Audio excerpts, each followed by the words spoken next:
میرا دل کرتا ہے کہ میں یہ حدیث نہ لوگوں کی روحوں تک اتار دوں۔ حضور فرماتے ہیں میں نے جس کے سامنے دین پیش کیا اس نے دلیل مانگی، وہ بھی کوئی اپنا ہے جو اپنوں سے دلیلیں مانگے، وضاحتیں مانگے، یہ کیسے تھا تو وہ کیسے تھا، تو یہ چیز کدھر سے آئی تو وہ کدھر گئی۔ آپ اپنوں سے دلیلیں مانگ رہے ہیں، آپ اپنوں کو کٹہروں میں کھڑا کیا۔ حضور یہ نہیں فرماتے کہ دلیل تھی کوئی نہیں، فرمایا جس نے مانگی میں نے دی دلیل، اور لوگ دلیل دیکھ کے مسلمان ہوئے۔ حضور فرماتے ہیں لوگوں سنو یہ میرا ابو بکر ہے، میں نے اسے کہا کلمہ پڑھ لے، اس نے دلیل ہی کوئی نہیں مانگی، فوراً ہی کلمہ پڑھ کے مسلمان۔ یہ احساس ہے۔ یہاں تو تھک گئے لوگ اپنوں کو دلیلیں دیتے، وہ جی ویسے کیسے تھا، تو ایک بندہ یہ کہہ رہا تھا تو دوسرا کہنے دے جو دنیا کہتی ہے، تو اپنی بات کر، تو بتا تو کیا کہتا ہے، اپنی رائے بیان کر، تیرا نظریہ کیا ہے، تیرا ذوق کیا، تو چھوڑ لوگ کیا کہتے ہیں، اپنی بات کر۔ اگر ابو بکر صدیق لوگوں کے کہنوں پہ چلتے تو مکہ تو سارا کچھ اور کہہ رہا تھا، اس وقت تو کچھ تھا ہی نہیں جو کہتا کہ نہیں تو ٹھیک چل رہا ہے، دنیا ساری کچھ اور کہہ رہی تھی، لیکن صدیق اکبر کہہ رہے تھے نہیں نہیں، سچ وہ ہے جو مدینے والے رسول فرماتے ہیں، سچ وہ ہے جو میرے آقا نے فرمایا۔ اپنی زندگی میں انہوں نے بتایا لوگوں کو کہ دین کا مزہ لینا ہے تو پھر ذرا غلامی کر کے آتا ہے، پھر ذرا پورا پیار کر کے آتا ہے، پھر پوری محبت دے کے پھر غلامی کا مزہ۔ حضرت اسماء بنت ابی بکر صدیق فرماتی ہیں کہ نبی پاک صلی اللہ تعالی علیہ وسلم نہ حرم شریف میں داخل ہوئے، ایام مکہ میں، مکے کے دن تھے، حضور حرم مکہ میں داخل ہوئے، کافروں نے، ابو جہل نے پہلے سے سازش کی ہوئی تھی۔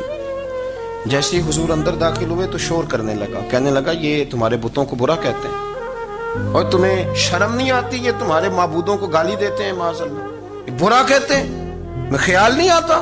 لوگوں کو اشتعال دینے لگا، لوگ مختلف جگہوں سے اکٹھے ہو کے حضور کے گرد جمع ہو گئے۔ آپ نے کہا ہے کہ بت جھوٹے، حضور فرمانے لگے کہا ہے۔ آپ نے کہا ہے کہ یہ کچھ نہیں کر سکتے، فرمایا کہا ہے۔ آپ نے کہا ہے یہ کوئی نفع نقصان نہیں دیتے، حضور فرمانے لگے کہا ہے۔ رسول کائنات صلی اللہ علیہ وسلم سے جو سوال پوچھا حضور نے بیان کیا، چاروں جانب سے وہ نبی کریم پر ٹوٹ پڑے، معاذ مارنے لگے۔ حضرت صدیق اکبر گھر میں بیٹھے کھانا کھا رہے تھے، کسی نے کہا ابو بکر وہ تو حرم میں حضور کو مار رہے ہیں، نہ سر پہ ٹوپی نہ پیروں میں جوتا۔ ابو بکر دوڑے، سر پٹ دوڑے، بھاگے۔ حضور زمین پہ لیٹے ہوئے تھے، وہ تکلیف دے رہے تھے۔ حضرت صدیق اکبر نے 2 کو پکڑ کے ادھر پھینکا، 4 کو ادھر پھینکا، 5 کو ادھر پھینکا، ایک جملہ بار بار زبان سے کہتے ظالمو انہیں مارتے ہو جو تمہاری نجات کا سامان لے کے آئے، انہیں تکلیف دیتے ہو جو کہتے ہیں اللہ میرا رب ہے، انہیں مارتے ہو، شرم نہیں آتی۔ اب انہوں نے حضور کو چھوڑ کے تو جناب صدیق اکبر کو مارنا شروع کیا۔ حضرت صدیق اکبر، عقبہ بن ابی معیط، عتبہ عتیبہ ان کے ہاتھوں میں جوتے تھے۔ آج کل جوتے وہ نہیں ہوتے جو زمانے میں تھے، جوتا ہوتا تھا لکڑی کا، کھڑاؤں کہتے تھے، وہ جوتے پکڑ لیے اور جناب صدیق اکبر کے سر پہ مارنے شروع کیے۔ سر پہ جوتے لگ رہے ہیں، لگتے جا رہے ہیں، خون بہتا جا رہا ہے۔ حضرت صدیق اکبر نے بازو کھولے ہوئے بے ہوش ہو کے گرے۔ حضرت اسماء کہتی ہیں میرے والد کو لوگ گھر لائے تو سر بھی سارا لہو سے بھرا ہوا تھا، چہرہ بھی سارا لہو سے بھرا ہوا تھا۔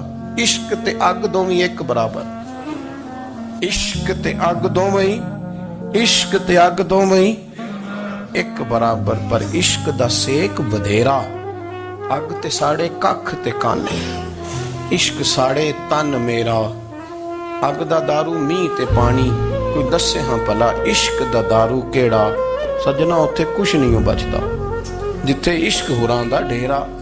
حضرت صدیق اکبر کو گھر لائے تو لہو لہان ہے سارا وجود، خون بہ رہا۔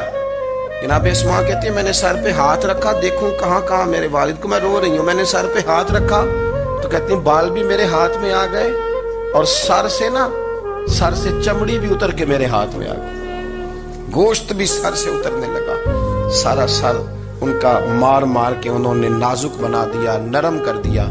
آپ فرماتی ہیں وہ بے ہوش تھے، ہم ان کے منہ میں دودھ ڈالتے تھے، لیکن وہ جب بھی آنکھ کھولتے تھے تو زبان پر ایک ہی لفظ تھا، ظالمو انہیں مارتے ہو جو تمہیں کہتے ہیں میں اللہ کا رسول بن کے آیا، انہیں مارتے ہو۔ اس ترتیب سے رسول اللہ کی غلامی کی، اس رنگ میں نبی پاک سے پیار کیا، نبی پاک کے حصے کے زخم اپنے سینے اور دل پر برداشت کیے، اس لیے تو میرے کریم نے فرمایا تھا لوگوں سن لو میرے ساتھ جس نے بھی نیکی کی میں نے بدلہ دے دیا، میں نے ابو بکر کو نہیں دیا، میں ابو بکر کا ہاتھ پکڑ کے اللہ کی بارگاہ میں لے جاؤں گا، میں کہوں گا مالک اس نے بڑی نیکیاں کی ہیں تو ہی اسے اجر عطا فرما، میں لے کے جاؤں گا کہوں گا اے اللہ تو دے اسے اجر، اس نے بڑی نیکی کی، اس نے بڑا پیار کیا، اس نے میرے ساتھ بڑی محبت کی، اس نے بڑی غلامی